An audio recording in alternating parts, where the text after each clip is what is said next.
नाज़रीन, बनी इसराइल के हवाले से जब भी आप किताबों में कुछ न कुछ पढ़ते होंगे या कुरान मजीद की तफसीर में या दीगर अहादीस की किताबों में या किसी भी किस्म की इस्लामी किताब में बनी इसराइल के हवाले से कुछ पढ़ते या सुनते होंगे तो आपने कहीं ना कहीं ताबूत सकीना का नाम सुन रखा होगा। आखिर ये ताबूत सकीना क्या था?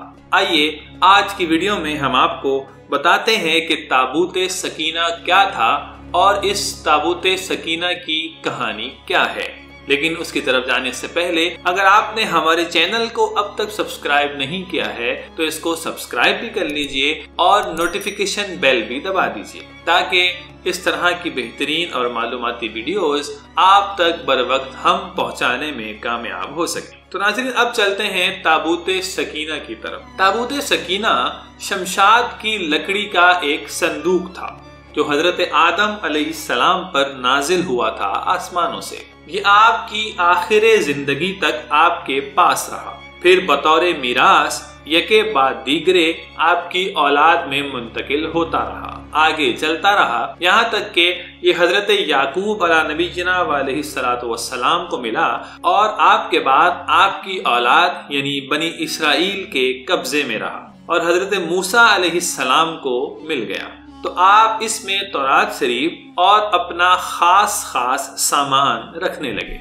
ये बड़ा ही मुकद्दस और बाबरकत संदूक था। बनी इसराइल जब कुफार से जिहाद करते और कुफार के लश्करों की कसरत तादाद और उनकी शानो शौकत देखकर सहम जाते और उनके सीनों में दिल घबराहट से धड़कने लगते तो वो इस संदूक को अपने आगे रख लेते थे। तो इस संदूक से ऐसी रहमतों और बरकतों का ज़हूर होता था कि मुजाहिदीन के दिलों में सुकून और इत्मीनान का सामान पैदा हो जाता था और मुजाहिदीन के सीनों में लरसते हुए कांपते हुए दिल पत्थर की चट्टानों से ज्यादा मजबूत हो जाते थे। और जिस कदर संदूक आगे बढ़ता था आसमान से नस्रुम मिनल्लाहि व फतहुन करीब यानी अल्लाह की मदद आ चुकी है और फतह करीब है कि बशारत नाजिल हुआ करती थी और हमेशा फतह मुबीन हासिल हो जाया करती थी। बनी इसराइल में जब इख्तलाफ पैदा होता था तो लोग इसी संदूक से फैसला करवाते थे। संदूक से फैसले की आवाज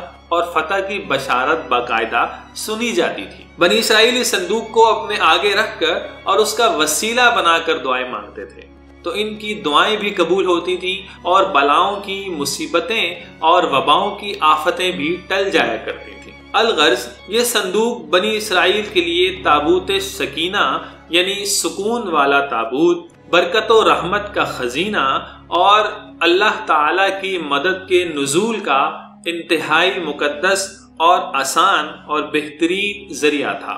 मगर जब बनी इसराइल तरह तरह के गुनाहों में मुब्तला हो गए और उन लोगों में इंतहाई तुग़यानी और सरकशी वाले अंदाज में गुनाह करने की आदत पड़ गई तो वो दौरा हो गया। यानी उनकी बदआमालियों की नहूसत से उन पर खुदा का ये गजब हो गया कि कौम अमालिका के कुफार ने एक लश्कर जर्रार के साथ उन लोगों पर हमला कर दिया। इन काफिरों ने बनी इसराइल का कत्ले आम करके इनकी बस्तियों को तबाह कर डाला, इमारतों को तोड़ फोड़ कर सारे शहर को तहस नहस कर दिया और इस मुबारक और रहमत वाले संदूक को भी उठाकर अपने साथ ले गए। इस मुकद्दस तबर्रुक को नजासतों के कूड़े खाने में फेंक दिया क्योंकि उनके नजदीक ये संदूक किसी भी काम का न था। तो नाचे कौम अमालिका के 5 शहर बिल्कुल बर्बाद और वीरान हो गए क्योंकि उनके नजदीक ये संदूक किसी काम का नहीं था।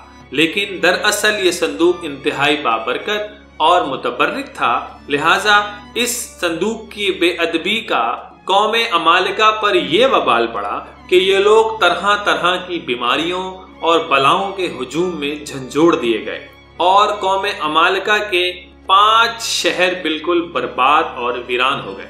यहाँ तक कि इन काफिरों को यकीन हो गया कि ये संदूक रहमत की بے ادبی کا عذاب ہم پر پڑ گیا ہے تو ان کافروں کی آنکھیں کھل گئیں۔ چنانچہ ان لوگوں نے اس مقدس صندوق کو ایک بیل گاڑی پر لاد کر بیلوں کو بنی اسرائیل کی بستیوں کی طرف ہانک دیا۔ پھر اللہ تعالیٰ نے 4 فرشتوں کو مقرر فرمایا جو اس مبارک صندوق کو بنی اسرائیل کے اس وقت کے نبی حضرت شموئیل علیہ السلام کی خدمت میں لے کر آئے۔ اس طرح پھر بنی اسرائیل کی کھوئی ہوئی نعمت دوبارہ ان کو مل گئی، اور یہ صندوق ٹھیک اسی وقت حضرت شموئیل علیہ السلام کے پاس پہنچا جب حضرت شموئیل علیہ السلام نے طالوت کو بادشاہ بنا دیا تھا، اور بنی اسرائیل طالوت کی بادشاہی تسلیم کرنے پر تیار نہیں ہو رہے تھے، اور یہی شرط ٹھہری تھی کہ مقدس صندوق آ جائے تو ہم طالوت کی بادشاہی تسلیم کر لیں گے۔ چنانچہ صندوق آ گیا اور بنی اسرائیل طالوت کی بادشاہی پر رضامند ہو گئے۔ تو ناظرین، یہ تھا تابوت سکینہ۔ اب طالوت اور جس قوم نے حملہ کیا تھا اس کے سردار کا نام تھا جالوت۔ اگر طالوت اور جالوت کی آپسی جنگ کے حوالے سے آپ نے ہماری ویڈیو دیکھنی ہے تو آپ اس حوالے سے مکمل ایک الگ ویڈیو دیکھ سکتے ہیں جس کا نام ہے 4 صدی کے 313 افراد۔ ہمارے ہی چینل پر وہ ویڈیو موجود ہے، آپ دیکھ سکتے ہیں۔ اس کے اندر ہم نے طالوت اور جالوت کی اس جنگ کے حوالے سے کچھ تفصیل بیان کرنے کی کوشش کی ہے۔ ناظرین، اب رہا سوال یہ کہ اس تابوت سکینہ کے اندر آخر تھا کیا؟ تو آئیے ہم آپ کو اس کا حوالہ دے کر تفسیر روح البیان کے حوالے سے بتاتے ہیں کہ تفسیر روح البیان والوں نے اس حوالے سے کیا لکھا ہے کہ اس مقدس صندوق کے اندر کیا تھا۔ تو تفسیر روح البیان میں جلد نمبر 1 میں سورہ بقرہ کی 248 نمبر آیت کی تفسیر کے تحت بیان کیا ہے کہ اس مقدس صندوق میں حضرت موسیٰ علیہ السلام کا عصا مبارک اور ان کی مقدس جوتیاں، اور حضرت ہارون علیہ السلام کا امامہ شریف، حضرت سلیمان علیہ السلام کی انگوٹھی، تورات کی تختیوں کے چند ٹکڑے، کچھ منوسلوا، اس کے علاوہ حضرات انبیاء کرام علیہم السلام کی صورتوں کے حلیے وغیرہ سب سامان موجود تھے۔ تو ناظرین، آپ نے دیکھا کہ اللہ تعالیٰ کے مقدس انبیاء اور مقدس لوگوں کے استعمال میں آنے والی چیزوں کی وجہ سے اس صندوق میں کتنی رحمت اور کتنی برکت آ چکی تھی کہ بنی اسرائیل اس کے ذریعے سے جنگیں فتح کر جاتے تھے۔ اللہ تعالیٰ سے دعا ہے کہ ہمیں بھی